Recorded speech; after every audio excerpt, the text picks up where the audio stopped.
ma'am card reading की video अमखतंग तौसिको सिगी card reading की video से को हाइडी न्यू जॉब नत्रगा हाइ तारे को अइना तौरिबा थबक सिदा हाइडी प्रमोशंस कुंबा कईगुंबा हाइ तारे को अदुगी मतांग दा हाइ तारे को न्यू जॉब और प्रमोशंस लेब्रा हाइडी अइना तौरिबा थबक सिदा ग्रोथ लेरिबा खोलिबा हाइना चिंग सुंबा को अदु सिदा ग्रुप अनि खतंग खाइ दोके ग्रुप अनि से खुदना पारगा ले को सिदा अमना पाइराइट स्टोन लेरे अमना सनस्टोन ने को सिदा अइना जेम ओइना स्माइ तारे को सिदा गी ओइना खनजेना ग्रुप 1 एंड ग्रुप 2 को पाइराइट से अदुम हाइ ता कोइना फुल गोल हाइन हाइ को फुल गोल पैसा नुसा ट्रैक तौनबा खोनबा स्टोन को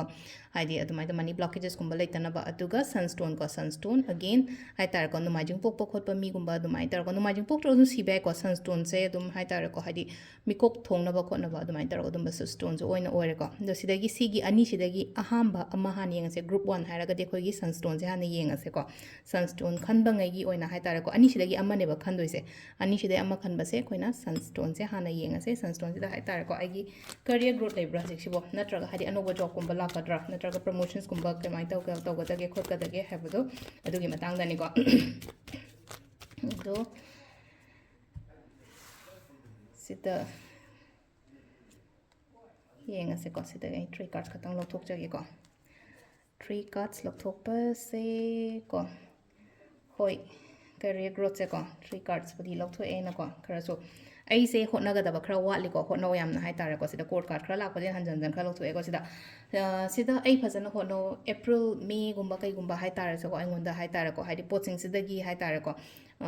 फगलकपा ओइना ओइबदो हाइ तारे को ऐ हौजिक यामना होटनगदब मतमने ऐ होचो होने होनदे हाइबसु यारको होटनै होनरगसु अमुक हेना होटनगो हाइबदो सिलाइसे अमुक हेना होटनगो ऐना होटनबा मतमदा हाइ तारे को ऐगी प्रमोशंस कुंबा कईगुंबा पेंडिंग लइए नत्रगा हाइता ऐ अनोबा जॉब कुंबा स्विच तौगे खोटके काइना हारगदी हौजिक अमुक हजिक हाइ तारे को लाइलाइसु पाबदो ओइरो कैनोगुंबा तौबिबा हाइ तारे को खरा हेना हाइ तारे को खरा हेना ngसाइगी पुंग अनि लाइरिक पारमेना खलेस नोमदा हाइते हजिक पुंग मरी गुंबा कईगुंबा हाइ तारे को एक्स्ट्रा एफर्ट थादौ हाइबने बसिलाइसे को एक्स्ट्रा एफर्ट थादा मतमदा ऐंगोंदा कानाबा खोटपा दुमाइ लाकनिबा वाखनजु पनुंगदा नुंगाइतबगी टाइप ता मसु एक लैको हाइदि दु सिचुएशन से यामना हाइ तारे को दु यामना कैनो तौबनते ऐने हेना खंजन बसु खरा ओइगले हाइदि ओवरथिंक से खतंग तौवे को सिदा लाइसे हाइदि सिदा कोइ 4 ऑफ सोर्ट कनाइसे हाइदि स्ट्रेस कुंबा टेंशंस कुंबा लैबदो हाइ तारे को लैबबुदि कैदा वoi लैरोइदोना तारगसु लैनको चलहनगे खोलहनगे हाइबदो अखोइगी कोक अखोइगी कैनोदसु अखोइदसु इसादसु याम लैनको आई मथादो पुंसादा सारागा हाइदि मथादो सारागा हेता प्रॉब्लम दो सॉल्व तौगदब नतेनको मथादो साबै मोता हाइ तारे माइंड दो डाइवर्ट तौरगा हाइदि कदाइदनो म फजना यूटिलाइज कुंबा तौबको अदो थबक जो हौगे खोटके चटके हाइबगे अदुंबा एनर्जी अमसु लाइबसिदा आइसे चटके आइसे हौरगे नत्रगा आइसे out of the state कुंबा लालगा I थबक तौगे खोटके हाइदि दुमाइना गुंबा खल्लगा लैरगसु अदुसु चटपियुको दुमाइन अदुगी पोतुमसो अदुगा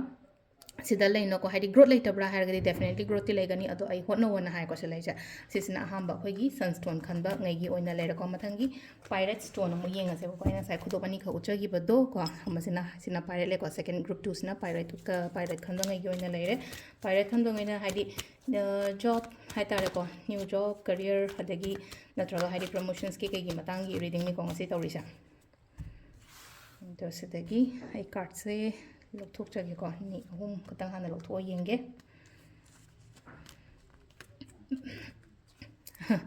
सिदसु होटनबा card से लाइ अनि हुबल चप मानना हाइ तारे को सिदना मु का हेना येत पपन बखोट पलेट्रे को अदुम हाइ तारे को फेब्रुअरी गुंबा कई गुंबा दा अनोबा जॉब स्विच तौगेरा नत्रगा एंगोंदा ऑफर लेटर लाकपनी खंगदे अमनी खंगदे दुमाइ लाइ को ऑफर प्रपोजल करी करा सुगुंबा मैम से अदुगा सिदा अमुक याम फबसिना कम कांदा फगे हाइ कांसिदा खोइगे को हाइदि खतंग अखोइगी कई हाइनी जून जुलाई गुंबा हाइदि मिडल